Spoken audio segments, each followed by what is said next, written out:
우리가 우리 하나님 여호와의 목소리를 순종하면 우리에게 복이 있으리이다 하니라. 10일 후에 여호와의 말씀이 예레미야에게 임하니 그가 가레아의 아들 요하난과 그와 함께 있는 모든 군 지휘관과 백성의 낮은 자로부터 높은 자까지 다 부르고 그들에게 이르되 너희가 나를 보내어 너희의 간구를 이스라엘의 하나님 여호와께 드리게 하지 아니하였느냐. 그가 이렇게 이르니라. 너희가 이 땅에 눌러 앉아 산다면 내가 너희를 세우고 헐지 아니하며 너희를 심고 뽑지 아니하리니 이는 내가 너희에게 내린 재난에 대하여 뜻을 돌이킴이라. 여호와의 말씀이니라. 너희는 너희가 두려워하는 바벨론의 왕을 겁내지 말라. 내가 너희와 함께 있어 너희를 구원하면 그의 손에서 너희를 건지리니 두려워하지 말라. 내가 너희를 불쌍히 여기리니 그도 너희를 불쌍히 여겨 너희를 너희 본향으로 돌려보내리라 하셨느니라. 그러나 만일 너희가 너희 하나님 여호와의 말씀을 복종하지 아니하고 말하기를 우리는 이 땅에 살지 아니하리라 하며 또 너희가 말하기를 아니라 우리는 전쟁도 보이지 아니하며 나팔 소리도 들리지 아니하며 양식의 궁핍도 당하지 아니하는 애굽 땅으로 들어가 살리라 하면 잘못되리라. 아멘. 네, 오늘 우리 예레미야 42장 말씀 함께 나누도록 하겠습니다. 이제 예루살렘, 남유다는 바벨론에 의해서 멸망됐고 남유다에는 그다랴라고 하는 바벨론이 세운 총독이 이제는 이 남은 유다 백성을 다스리게 되었습니다. 감사하게도 그다랴라는 총독을 중심으로 이 남유다에 하나님께서 세우시는 새로운 회복을 꿈꾸고 그리고 바라며 조금의 희망을 가지고 있었던 때에 이 권력의 다툼 안에서 이 그다랴라고 하는 총독이 암살을 당하게 되죠. 그리고 그 과정에서 그다랴 총독을 암살한 이 사람을 중심으로 이제는 모든 백성들을 끌고 암몬 땅으로 건너가려는 와중에 요하난이라고 하는 사람으로 인해서 전쟁이 일어나고 그 암몬으로 향하던 그 백성들을 구출하게 됩니다.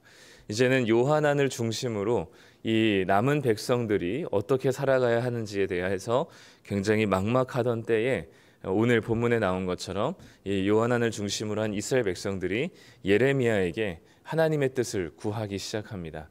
이제 이들은 원래는 애굽으로 내려가려고 베들레헴에 잠시 머물러 있었던 상황에 이 예레미야에게 하나님의 뜻을 구하게 되죠. 3절에 보면 당신의 하나님 여호와께서 우리가 마땅히 갈 길과 할 일을 보이시기를 원합니다 라고 요청합니다. 우리가 하나님의 뜻을 원하고 또 하나님의 뜻을 찾는 이유는 뭐냐면 우리가 가야 할 길, 우리가 마땅히 갈 길, 그리고 마땅히 할 일을 보여주십시오라는 겁니다.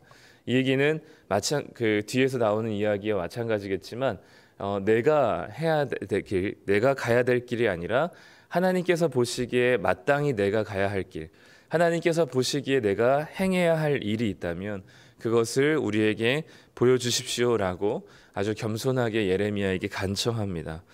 그러면 5절에 이렇게 답을 하죠. 그들이 예레미야에게 이렇게 얘기합니다. 하나님 여호와께서 당신을 보내서 우리에게 이르시는 모든 말씀대로 행할 것입니다 라고 얘기합니다. 하나님의 모든 말씀대로 행할 것입니다 라고 얘기합니다. 모든 말씀대로 순종할 것입니다 라는 단어, 이 모든 말씀 안에 들어있는 게 뭐냐면 이 말씀이 우리가 보기에 좋든지 좋지 않든지 이가 다 포함되는 겁니다. 모든 말씀에는. 그렇기 때문에 6절에 바로 그 모든 말씀에 대해서 이렇게 이스라엘 백성들이 다시 한번 이야기합니다. 우리가 당신을 우리 하나님 여호와께 보냄은 그의 목소리가 우리에게 좋든지 좋지 않든지를 막론하고 순종하려 함이라. 우리가 우리 하나님 여호와의 목소리를 순종하며 우리에게 복이 있으리이다 라고 이야기합니다. 바야흐로 하나님께 향하는 우리들의 자세가 바로 이러해야 합니다.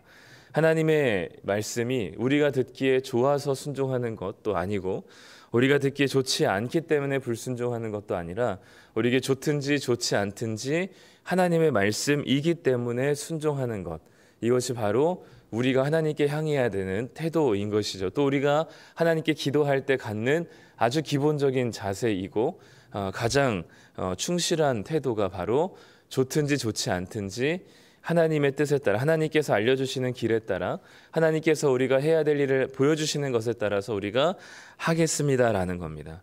이 좋든지 좋지 않든지라는 단어, 이 문자적인 의미로는 선하든지 악하든지입니다. 즉, 이 얘기는 뭐냐면 내가 보기에 그것이 선하게 느껴진다면 내가 순종할 것이고, 내가 보기에 악하게 느껴진다면 순종하지 않겠습니다가 아니라, 내가 보기에 그것이 선한 것이든 아니면 내가 보기에 그것은 나를 옥죄하고 나를 정말 힘들게 할 것 같은 악한 말씀이든 그것에 상관하지 않고 순종하겠습니다라는 겁니다. 결국 이 얘기는 뭐냐면 내 기준에 볼 때 나에게 듣기 좋은 말은 내가 선택하고, 나에게 듣기 좋지 않은 말은 악하다라고 평가하고 듣지 않겠다라는 말은 곧 그 말씀의 순종의 기준, 순종의 여부가 누구로 인해서 결정되는 거냐면 나에게 기준이 있는 겁니다. 이것은 누가 범죄한 모습이냐면 아담이 선악과를 따먹을 때 한 짓이거든요. 아담이 이 선악과를 먹지 말라는 하나님의 말씀이 분명히 있었음에도 불구하고 그 하나님의 말씀이 옳은지, 나에게 좋은지, 아니면 지금 사탄이 먹어도 괜찮다라고 얘기하는 사탄의 말이 나에게 옳은지, 좋은지를 평가하게 됩니다. 그 평가하는 기준은 뭐냐면 나예요, 나. 내가 기준이 되어서 내가 듣기에 좋은 말이 곧 선이 되고, 내가 듣기에 좋지 않은 말이 곧 악이 되는 것이 내가 판단 기준이 될 때입니다. 선, 악의 기준이 내가 됐을 때 하나님의 말씀을 평가하기 시작하고, 그 말씀에서 좋은 말씀과 좋지 않은 말씀을 구분하기 시작하고, 그것이 나에게 듣기에 좋은 말씀이면 그것을 선이라고 판단하고, 나에게 듣기에 좋지 않은 말이라면 악이라고 판단하는 것이 바로 내가 그 평가의 기준이 되고 순종의 여부의 기준이 되었을 때입니다. 그것이 우리 본성에 있는 원죄인 것이죠. 하나님이 우리의 주인이 되어서 하나님이 기준이 된 것이 아니라 내가 기준이 되어서 내가 보기에 좋은 것들은 선이고 내가 보기에 좋지 않은 것들은 악이 되는 것. 그래서 하나님의 말씀 중에서도 취사 선택할 수 있는 것은 바로 내가 이 모든 것의 판단 기준이 되었을 때입니다. 그렇기 때문에 지금 이스라엘 백성들이 좋든지 좋지 않든지 하나님의 말씀에 순종하겠다라고 얘기하는 것은 곧 무엇을 얘기하냐면 내가 내 인생의 주인 되었던 것을 이제는 포기하고 하나님이 내 인생의 주인 되음을 고백합니다라는 겁니다. 즉 하나님이 우리를 다스리시는 주님 되십니다라는 것을 고백하는 게 좋든지 좋지 않든지 그것을 막론하고 우리가 순종하기 위해서 당신에게 지금 이 뜻을 묻습니다라고 얘기하는 것이죠.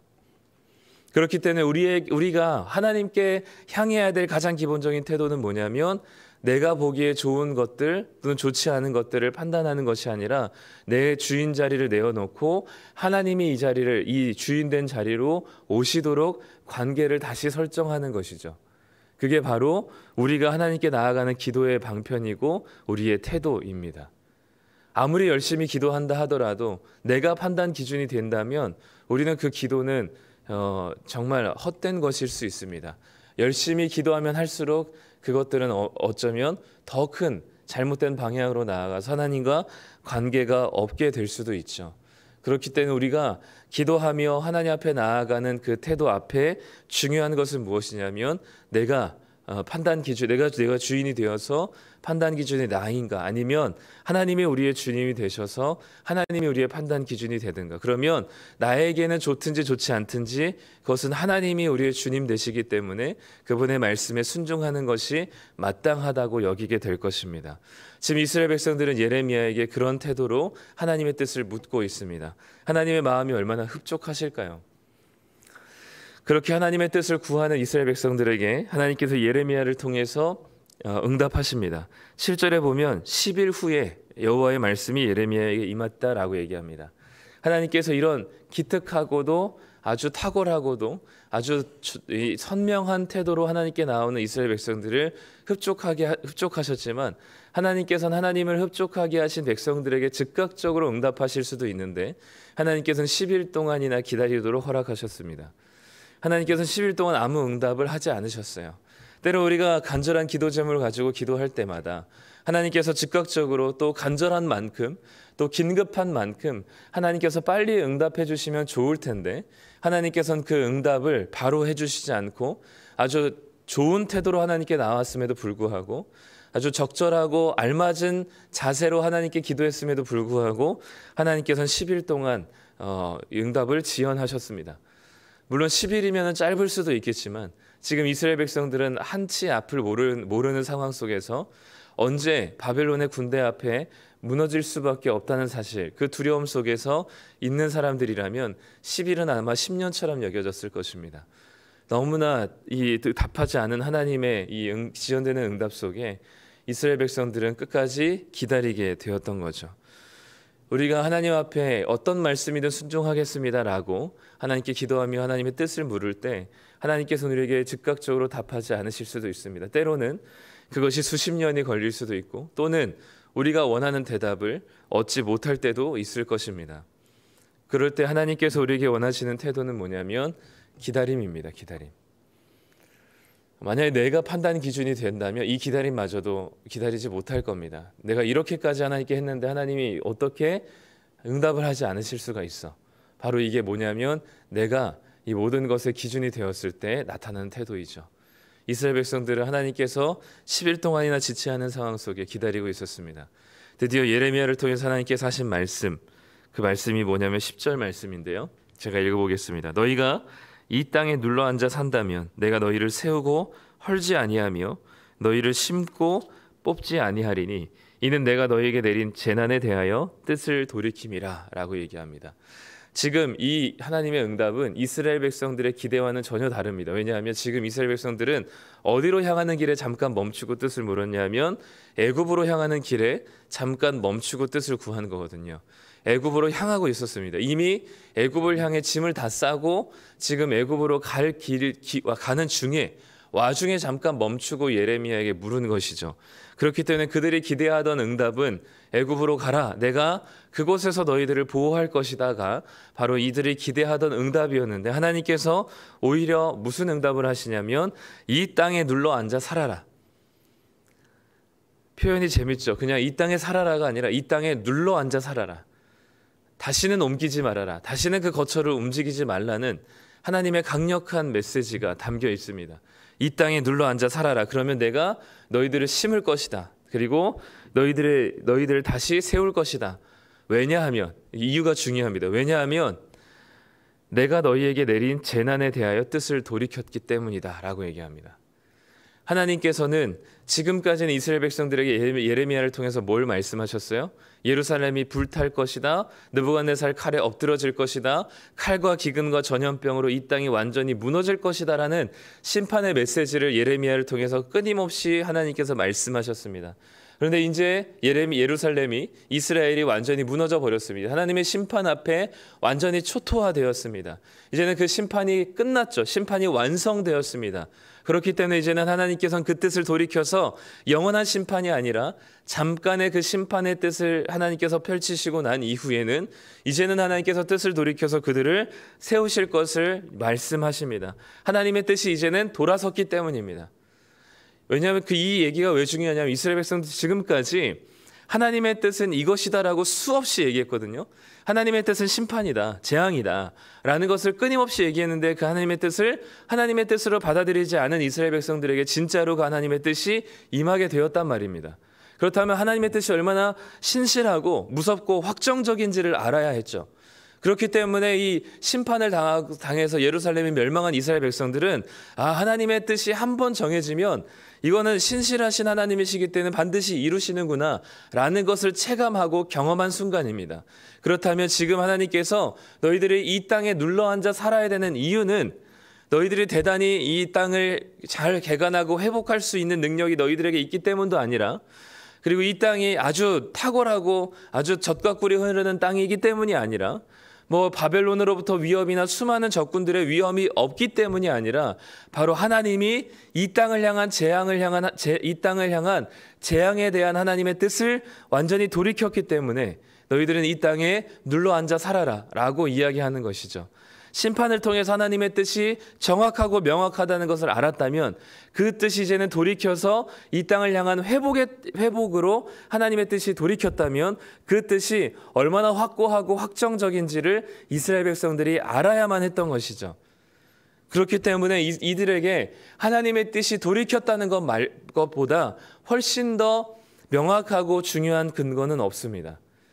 그렇기 때문에 하나님께서 지금 당신의 뜻이 돌이켜졌음을, 심판이었던 이 땅에 대한 뜻이 회복이라는 뜻으로 변경되었음을 하나님께서 말씀하시면서 이 뜻이 이제는 확정적이다라고 이야기하는 것이죠. 그러면서 그 하나님의 말씀에 순종하는 것이 곧 복이 될 것이고, 만약 이 땅에 눌러 앉아 살 것을 거절하고 애굽 땅으로 돌아가게 된다면 거기는 잘못되게 될 것이다라는 사실을 하나님께서 명령하고 계십니다. 이제 하나님께서 두 가지 길을 이스라엘 백성들에게 알려주셨어요. 첫 번째는 생명의 길입니다.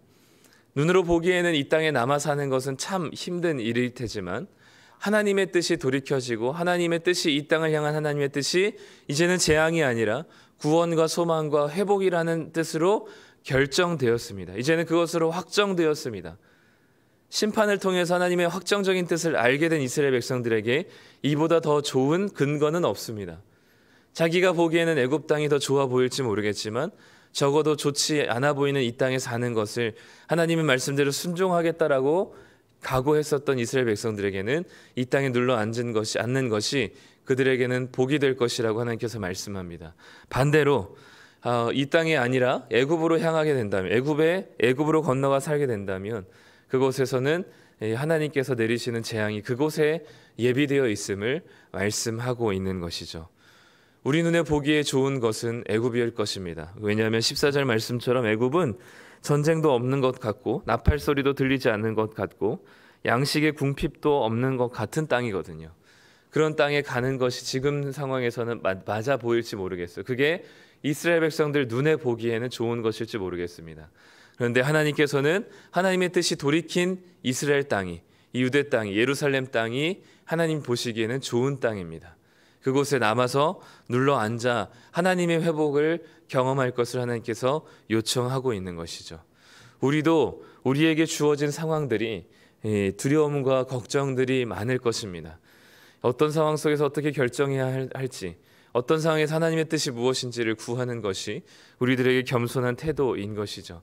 그 구하는 태도는 무엇이냐면 내가 보기에 좋은 것은 순종하고 내가 보기에 좋지 않은 것은 순종하지 않는, 내가 기준이 된 삶이 아니라 하나님이 기준이 되어서 내가 보기에 좋든지 좋지 않든지 그 하나님 말씀에 순종하고자 하는 모든 태도가 바로 우리가 하나님께 나아가는 태도일 것입니다. 그렇다면 하나님의 뜻이 어디에 있는가가 우리에겐 중요하겠죠.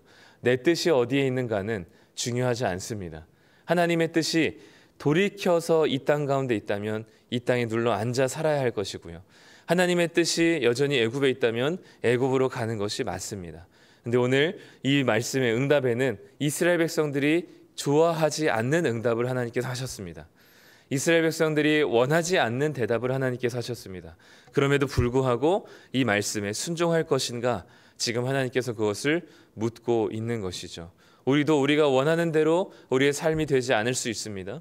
우리가 간절히 기도하지만 하나님의 응답과 하나님이 펼쳐주시는 우리들의 인생의 시나리오들이 우리가 원하는 시나리오가 아닐 수도 있습니다. 그럴 때 우리는 어떻게 하시겠습니까? 하나님을 부정하고 내가 원하고 내가 좋아 보이는 것을 선택하시겠습니까? 아니면 여전히 하나님의 뜻이 머물고 있다고 여겨지는 그 아주 척박하고 황량한 이스라엘 땅을 선택하시겠습니까? 우리가 주인이 누구냐라고 하는 것 간단합니다. 누구의 말에 순종하는가, 그게 바로 우리의 주인이 누구냐를 결정짓는 것이죠. 오늘도 우리의 주인이 나인가 아니면 하나님인가에 따라서 우리는 어디에 순종할지가 결정될 것입니다. 내가 주인이 된다면 내가 보기에 좋은 것을 선택할 것이고, 하나님이 주인이 된다면 하나님의 뜻이 머문 곳에 우리는 선택하게 될 것입니다. 우리는 날마다 결정과 선택을 반복하며 살아가는 인생들이죠. 우리가 어떤 선택과 결정을 할 것인가, 그것은 바로 우리의 주인이 누구인가에 달려 있습니다.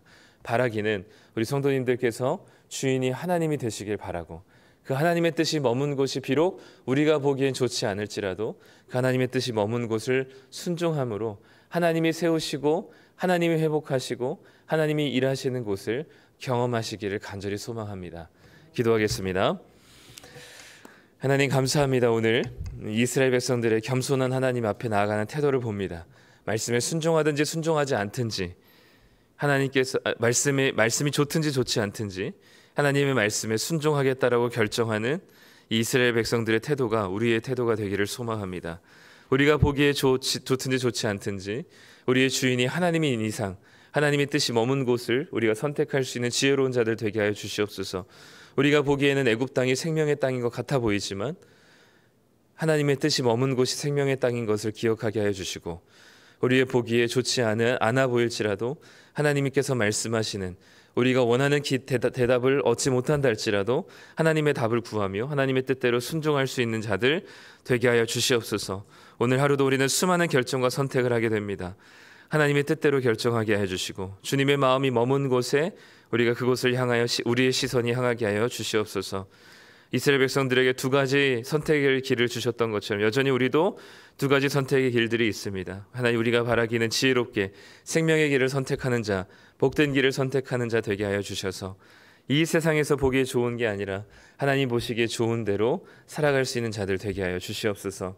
오늘 하루도 우리의 삶을 주관하시고 우리의 갈 길과 행할 길을 알려주시는 하나님을 찬양하며 예수님의 이름으로 기도드립니다. 아멘.